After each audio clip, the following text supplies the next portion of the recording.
Now, touch wood, up to now, we've never had any situation that's ended really badly. But I do feel sometimes that we're dealing with such complex individuals, and that complexity is increasing, that there is a risk that one of these days, one of these stories won't have a happy ending. I do worry about that quite a lot, actually.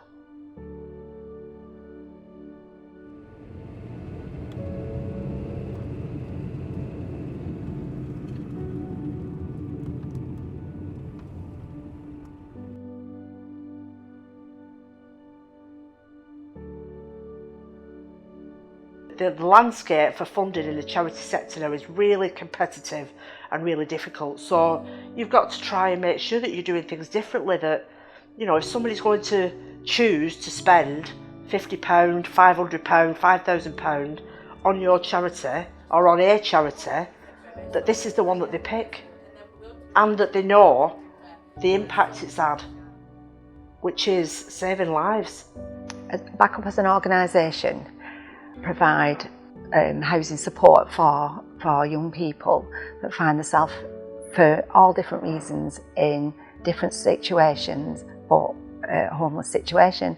For instance, it could be family problems, it could be behaviour problems from themselves, not wanting to engage or with things that you know they're supposed to do in life generally, or they're not engaging in any education, or it could be that they've lost a parent. I worked with a young person through the hostel.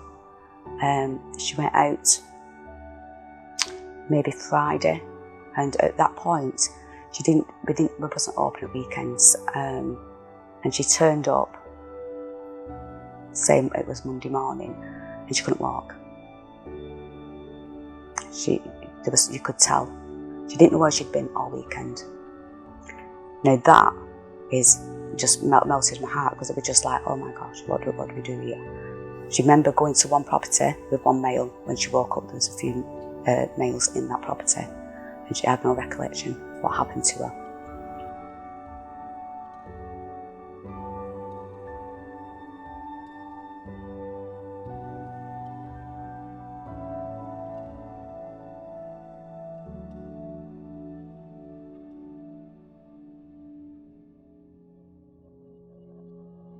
I think if Backup didn't exist, our young people would face an incredibly uncertain future. The one brilliant thing here is that we're empowering young people to make a real difference and fulfil their potential. I think if Backup wasn't here, I dread to think what would happen for the young people of Bolton that are faced with homelessness. We really help in terms of their life chances, and statistically, young people that are faced with homelessness face an incredibly uncertain and challenging future. And we want to change that, and we want to make that difference and really help them make the most of their lives. Our young people usually stay with us in their own flat up to 2 years. So they'll learn the independence living skills. They'll have a support worker who will come and see them once a week, do a support plan with them, see how they're coping. Because it is a big thing for a young person to move in a flat on their own. And the main one is loneliness. And it's how they manage the front door as well. So a young person hasn't got anything, they'll get a food parcel as well to start them off. So like tea, coffee, milk, cereal, all the things what young people need. So, here we are at Greenbank in Farnworth. And on this site we've got two projects co-located. They are the Lucas Project and Project Front Door.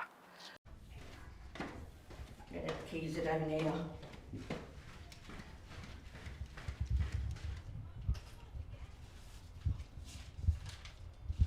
So he's not waking at all. What are you going to be interviewing? Yeah. We can ask her. Here are the lovely camera crew. Are they alright just coming in? Of course they can. This is Olivia. She'll show you around. Alright, no worries. Little one-bed flat, beautiful. If Backup didn't exist, I'd still be in a position where I was sofa surfing. I definitely feel that Backup has helped me throughout I suppose, giving myself independence. It's definitely introduced me to living in a flat, what it's like. But I think I've definitely enjoyed as well, sort of having like my own time, my own freedom to do what I like. Before I came to Backup, I didn't think I had any hope in anything. I was at my lowest as well, and I didn't think I'd make it to my 18th, to be honest, and here I am standing. But I couldn't be any more grateful for Backup, to be honest, for everything they've done. I'd be probably kicked out a minute and probably be homeless if Backup did not exist. But Backup, of course, helped me with my homeless situation and gladfully brought me in. Otherwise, I'd be living on the streets.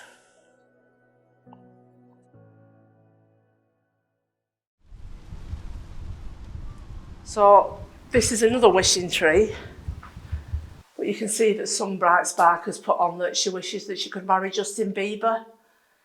That's not really what the wishing tree was for, but you know, we don't want to limit people's aspirations.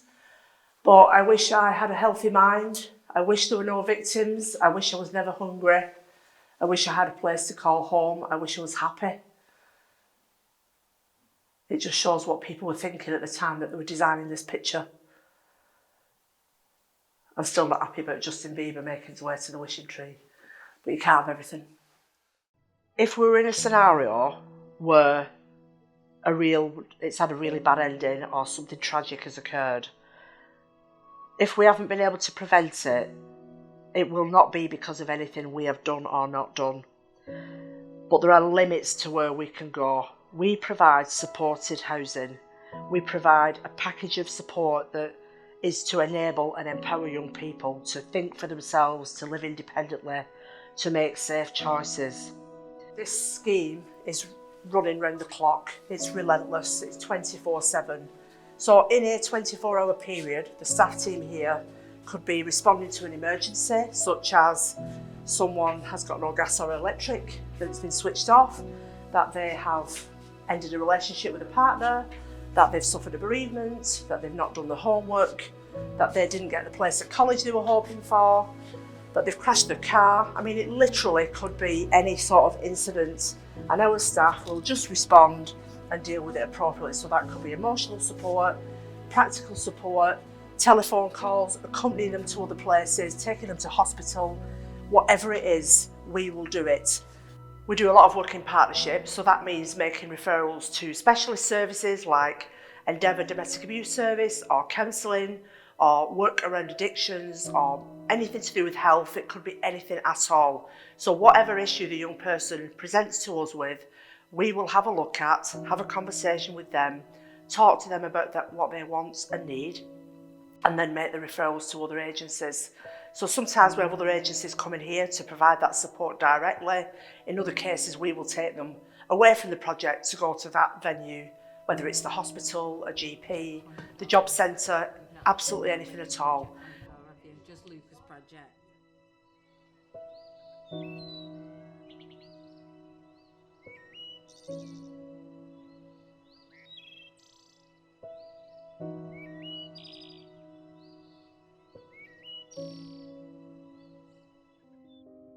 Unfortunately, in recent years, Bolton has faced some real challenges, an increase in homelessness and deprivation, and again, as with the rest of the country, real challenges for young people in accessing employment, education, and very importantly, housing. Seeing these young people come from sometimes broken homes or sometimes places that, you know, they really struggle with their emotions and really struggle with life skills. I've watched them grow and become independent and get their own flats and progress through Backup. So what made me join was how passionate the staff are at helping and supporting the young people. I feel like they just brought my confidence up a bit more. Obviously I got the job for EasyJet cabin crew, so I'm starting my training in Milan on the 30th of May and I'm really excited about it, to start a new chapter. Great thing is ultimately being able to be part of something that changes and saves and transforms young people's lives so that they go on to be safe, thrive, you know, be future leaders, future workers, future families, future citizens.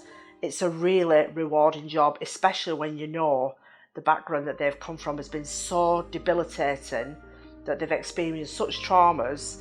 It's just the best feeling in the world to see someone come back in a year, 5 years, 10 years, and sometimes longer and say, here I am, this is what I'm doing now, this is the impact you had, I still think about it, and I just think, God, that is the best feeling in the world.